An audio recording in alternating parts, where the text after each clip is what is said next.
All right. What is that black device up there? Oh, yeah. This is part of our new speaker system. Eric has been working.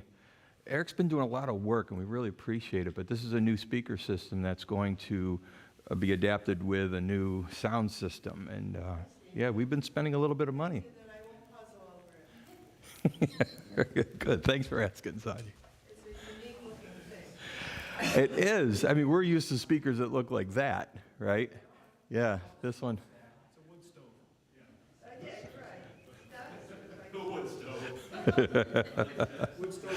All right. All right, so good morning. Now, am I online now? All right, good morning. I think we probably have Phil. We've got Jean. Good. I'm going to try to remember when folks speak in the crowd because, as you can see, there's no one in front of me, and they're so far away. That I'm going to need to repeat what they say. All right, so don't worry about it. Everybody's going to stay where they're at. I'm not going to let you move now. All right. Mary, I've got to put glasses on. Jeez. All right. So we're working through the life of David. We're in 2 Samuel chapter 14. So you're going to want to move. You're going to want to turn there as I do this review. Up to this point, we've learned that Joab wants to have Absalom return to Israel, and I want you to remember the reason that Joab, who is David's general, we see a lot of Joab at the beginning of David's as he was escaping from Saul before he was king, and then when David became king, Joab became his general. Joab wants Absalom, which is David's son, to return. Absalom's gone because he murdered a brother for raping his sister. David did nothing about it, and so Absalom took the reins into his own hands and killed Amnon, who raped his sister. Joab recognized there was a problem now. With Absalom gone, what's the problem? Do you remember?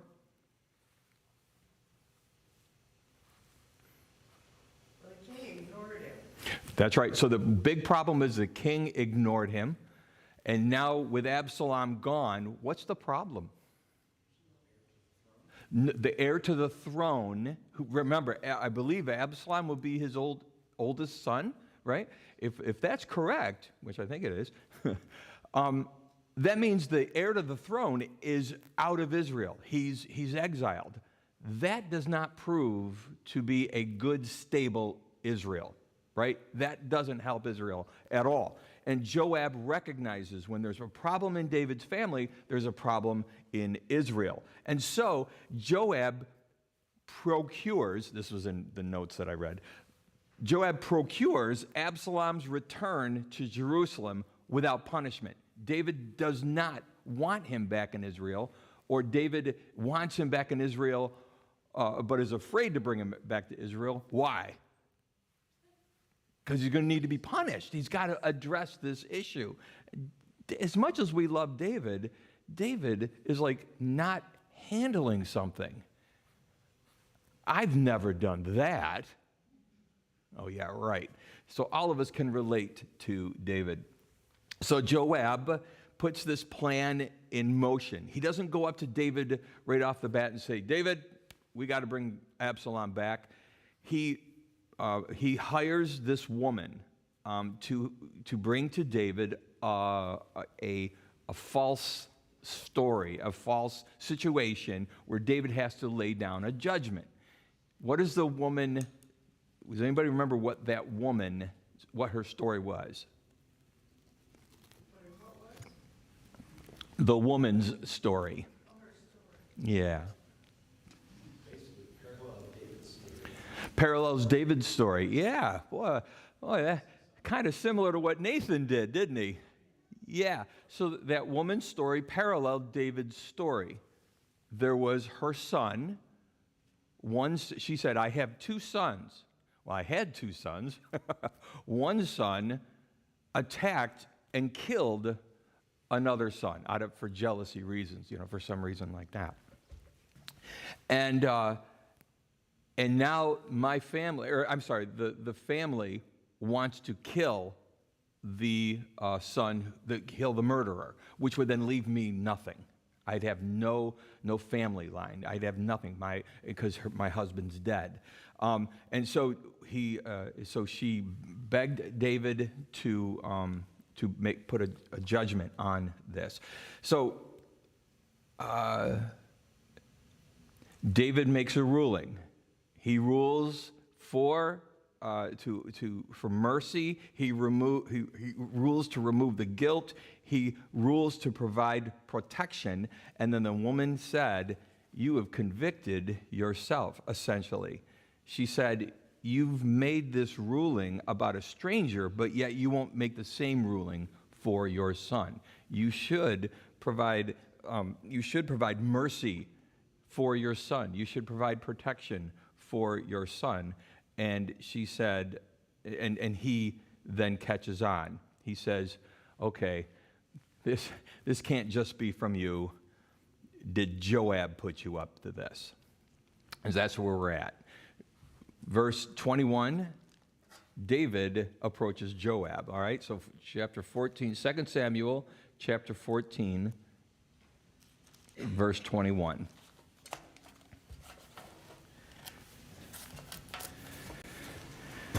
All right, let's see.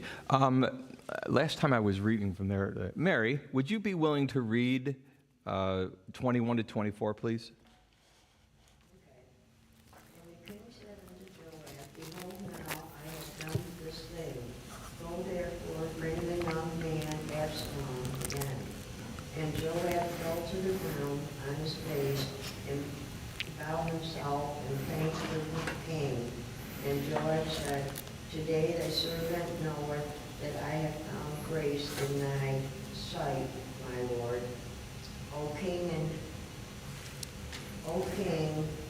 and that the king hath fulfilled the request of his servant.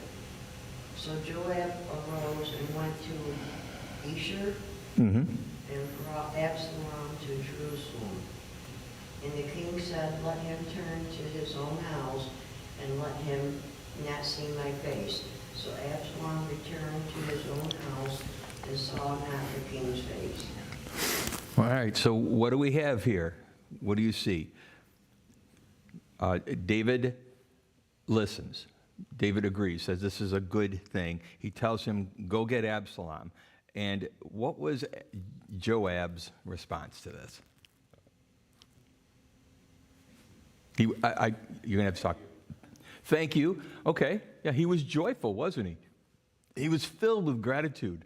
And he says one reason that he's filled with gratitude, he says, you found favor in me, as opposed to what? Killing me. I mean, he did this backhanded way. He took David's time. He hit him the same way that Nathan hit him, with a story. And David didn't get mad about that. I mean, when you've been deceived and actually that deception has resulted in you discovering a sin in your own life, I mean, there's two levels right there of being angry. David didn't get angry. He said, you know what? You're right. I think he's also happy because now the nation will return to being stable. Explain to me why he doesn't want to see him. Well, we talked about this. This has kind of been an ongoing issue. As we continue down in it? Okay. He doesn't want to see him. That's right. I don't blame him, quite frankly, and I drive me on. We know the story, right? I don't understand, tell the story. I don't understand why he says he can come back, but I don't want to see him. Yeah, so what you're asking, Terry, is why he wouldn't see him. We're going to get into that. All right, so let's keep going. Yeah, that's actually quite a bit down here. He says, no, actually, sorry. He says, yep, bring him in, but I don't want to see him. And we're going to discover that a little bit later on. No, we're going to discover that right now. Joab retrieved Absalom. David ordered him to live in his own house and not come into its presence. Sorry, I thought it went down, I thought it was later. So why? Why wouldn't he want to see him? We're going to deal with that right now, Terry. Why didn't David want to see him? What do you think? So Terry's got the big question. Let's all answer that. What do you think? Yeah, go ahead, Brenda. I think there might be several reasons why he didn't want to see him. One, he was willing to step out and have him come back, but he wasn't quite ready to fully reconcile with him. Okay, so, Maybe. all right, so maybe he wasn't fully ready to reconcile with Absalom. He was ready for him to come back and recognize the instability of Israel, but he wasn't ready for reconciliation. Okay. And maybe he wasn't quite sure yet how to deal with it. Not sure how to deal with it yet. He needed some time. Okay. All right, anybody want to add something to that? Those are all maybes. Yeah. See, whenever anybody answers a question, they may be wrong. So, or you might be able to add, or incomplete. You might be able to add to that. What do you think, Terry? Does that make sense? Yeah. I don't disagree. I just find it interesting Yeah. that he realizes he was wrong. He's joyful and says, yes, bring him back, but I don't see him. So it's just confusing. Yeah. So now, Tim, you had something too? Well, I was just thinking that there may have been some anger and maybe even a little bit of guilt still. Okay, anger. David may be still feeling anger and guilt. Yeah. All right. Yeah. I don't. Yeah. In verse 21, he references him as the young man. He references in. My son is my son. Like there's a very distant, Yeah. impersonal reference to Absalom. Excellent. That's really good, keen insight. Now, I hadn't seen that. So he's in verse 21, David refers to him as that young man. Doesn't say my son. Yeah, so even just from the way he worded that, we can see that there's a distance there. We can probably, and so therefore, what Tim and Brenda said, that kind of makes sense. Number one, either David is not ready. David might still be angry, might not know what to do, how to reconcile, what to say, right? Who's he not relying on, ladies and gentlemen? God, yeah. He should have been in prayer from day one. Lord, how do I address this? Yeah, Brian. Just an observation. It seems to me that he does what so many of us do. He knows the right thing to do, and he's willing to do the right thing, but he's not willing to follow through all the way. Because it doesn't so much matter that he just brings Absalom back. He's bringing him back to be reconciled. He's bringing him back to be restored. He's not going to go that far, even though he knows what's right. Yeah, so, right. So what you're saying is David was willing to bring him back, but he wasn't willing to bring him back all the way. So it's really a kind of a selfishness about it, where it's like, I'll bring him back to Israel, but not back into my love. And don't we often respond to the Lord's commands in that way? Yeah, and Brian was adding that that's something we do. We do things halfway. We don't go all the way when it comes to God's will. What's that? Sure. See, that's right. That's right. Absalom came back into the nation, so that looks good. But in the family dynamic, Right. it's still very broken. Right. Right, 2 years. Right, he's there, he doesn't see his dad. That's right. Yeah. And God knows his heart. So while he's doing the right thing for the public, Right, for the Right. people. Right. So while David is doing the right thing so that people around him are happy, God knows his heart. Like father, like son. Because they both did lustful things in God's eyes. David with Bathsheba, and then of course Absalom with his sister. Well, Amnon was the one that raped his sister, and this is murder. I get their names mixed up. Yep. You guys know. Yep, absolutely. So we see in David's family, like dad, like son, like father, like son. Good. Okay, that's a really good way of putting it. It is a political move, you said not a family move. He didn't really, like, he cared about Absalom, but he's like, I don't want to deal with this. So bring Absalom to the city, people will think he's back, but I don't. Right, not deal with it, maybe not yet or something, because we still see David as it goes on. This is so confusing because he right. It's like he's ignoring the problem. I I don't want to deal with it because it's too hard. I love Absalom. I just don't want to deal with this massive issue, which has snowballed. David, because David didn't do anything about his daughter. Say that one more time. Absalom doesn't want anything to do with David because David did nothing about his daughter. Right. Absalom doesn't want to have anything to do with David because Absalom sees himself as the true king right now. Absalom sees himself as the true He thinks he's king. right. Absalom thinks he's totally right. Yeah. David was ignoring the problem. Yeah. And later on, you'll see that Absalom sets himself up as king of the people. Oh, I see what you're saying. People liked him. Yeah. Huh. David was up in his little tower. Okay. David was, and Yep. Absalom was down with the people. So what Ben is doing is taking it a step farther, which we know what happens in the future. This is the seeds of thinking I'm a better king than David. In fact, next week we start to see that. Good. All right. So this snowball, this whole issue of David and really David having the sinning with Bathsheba now has snowballed into this massive issue. So now Absalom comes back to Jerusalem. And this is interesting. We see him being described. Now this guy, he would have been an impressive looking fellow. I mean, take Jeff and just kind of, there's it. That's the picture right there.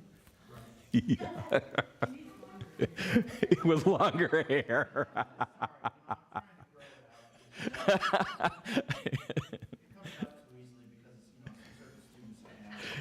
Yeah. Jeff said he's trying to grow his hair out to be like Absalom.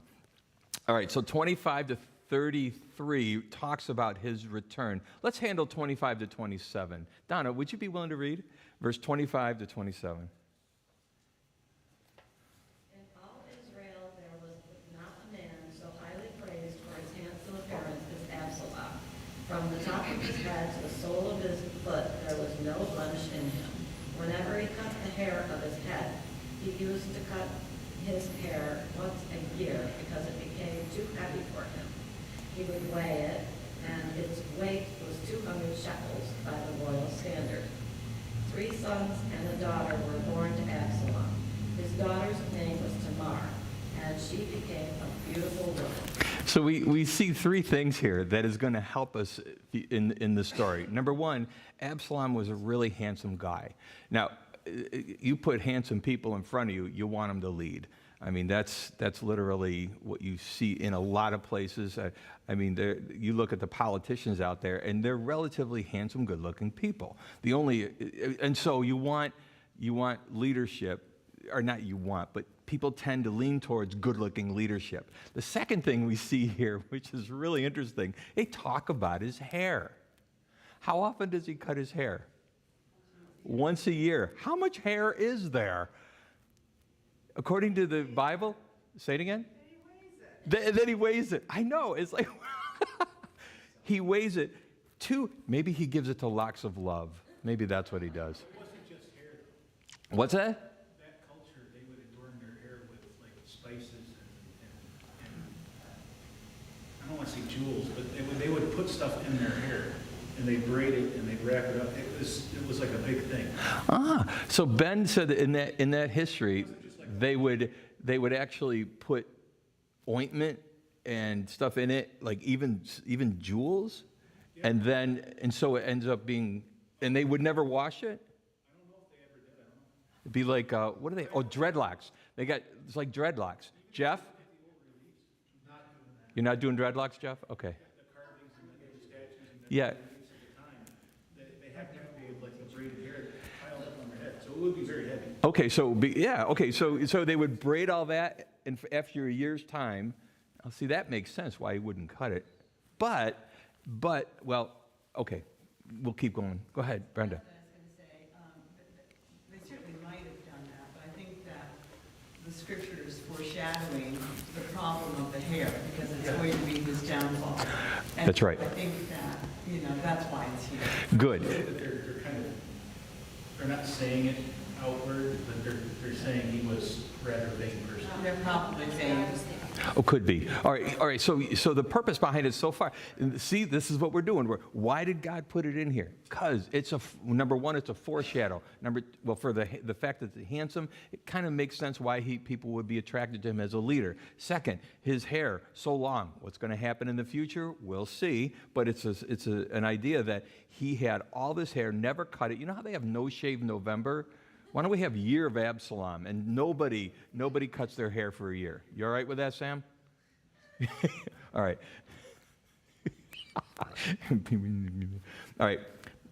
All right. So, and then what was the last thing we saw here? What verse was it? 27. The daughter. Interesting. He had children. What did he name one of the daughters? Tamar. What do you think? Well, did you catch that? What do you think? Why did he name her Tamar? Yeah, he loved his sister. In fact, you might even say he might be obsessed with his sister, right? And that just adds to the anger, right? He's mad, and so he loved his sister, takes care of his sister. Every time he calls, or every time he calls his daughter's name, he's reminded of his sister, right? Now, this is where we see this estrangement from David. Terry has been really talking about this. 28 to 32. Sonia, would you be willing to read? And Absalom dwelt 2 full years in Jerusalem, but did not see the king's face. Then Absalom sent for the Joab to send him to the king, but he would not come to him. And then he sent again, and second time he would not come. You want the next one? Yes. So he said to his servants, "See, Joab's field is near mine, and he has barley there. Go and set it on fire." And Absalom's servants set the field on fire. Go ahead, read. Okay. Just keep going, yeah. Verse 31. Nice guy. I'm sorry? I said, "Nice guy." Yeah. Could you keep reading? We're going to find out more about him. Then Joab arose and came to Absalom's house and said to him, "Why have your servants set my field on fire?" Absalom answered Joab, "Look, I sent to you, saying, 'Come here,' so I may send you to the king to say, 'Why have I come from Geshur?' It would be better for me to be there still. Now therefore let me see the king's face. But if is there any iniquity in me, let him execute me." So Joab went to the king and told him, and when he had called for Absalom, he came to the king, bowed himself on his face to the ground before the king. All right. And the king kissed him. Thank you, Sonia, for reading through the rest. Yeah, so 2 full years of not being invited to come to David. And so Absalom wanted to see David. How do we see that? How do we know that he wanted to see David?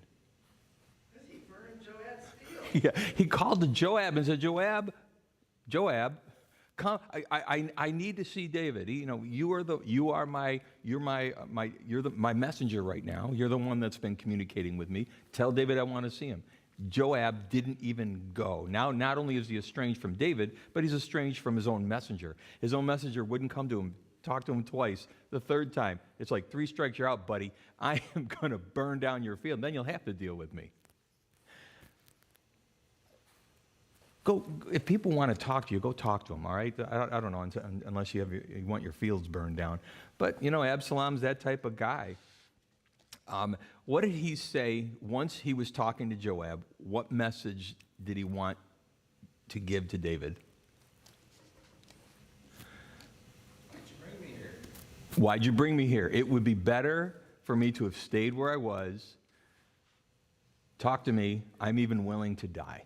It's almost like he Yeah. and settled in, and all of a sudden the king's like, no, you're going to come back here.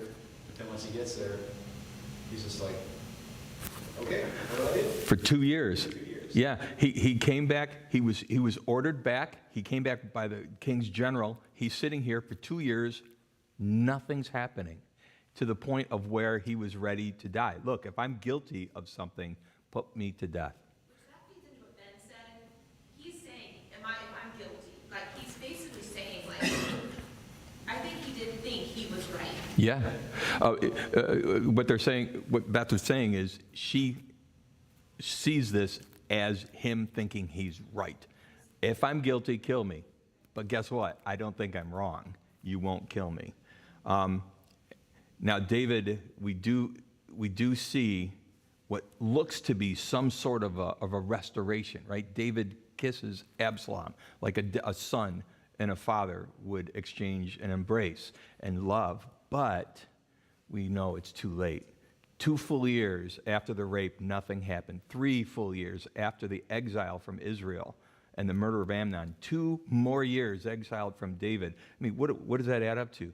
7 years, and nothing's happened. The restoration happened too late, and it was done unwillingly, right? You catch that? Yeah, David, he doesn't trust David. Yeah, you can kiss on me all you want, but I forced your hand. And Absalom secretly harbored resentment. So what's the message for us today? We have about a minute. I want to say this. Now, we have to remember that, David, this is a story about David. And everything that's happened to David has led up to this point. He was forgiven when he sinned with Bathsheba. His heart was laid out before God. In Psalm 51, we read of how sorry he was. But that does not mean there won't be consequences, right? And so we think, what should have David done to hinder Amnon's violation of Tamar? He did nothing. What should he have done? What should have David done in response to Amnon's violation of Tamar? What should David have done in response to the violation? What should David done for Tamar? What should David have done for Absalom in his anger? What should David have done when Absalom fled? What should David have done when Absalom returned home? You see, all of these things, we look at it from this perspective of, well, we look down on David and, we know what we would do. Really? There are times in our lives when we are struggling and we sin, and there are consequences from that sin, and we realize that sin makes simple wisdom very complicated. We need help from one another. If you're struggling in sin, and you begin to see that your wisdom is, you see that your wisdom is just not there, we have to ask for help from others. David did not talk to God. David didn't talk to anybody, according to the scripture. And there was a time that David really talked to God and communicated with God. But the picture I'm seeing is that he's kind of removed himself from God's direction. Yeah, and Sonia, good insight. David removed himself from God, and now this is what we see. It's part of that downward spiral. Disintegration within the family. Right. That's right, and it came down now to the families falling apart. Now, we see that, but the biggest emphasis in here is David's relationship with God is a mess, right? And a lot of what we struggle with is because our relationship with God is a mess. So, we're going to walk away from here, no more sinning, all right? Got that? No more sin? Everybody? None? All right. But when we do sin, we ask for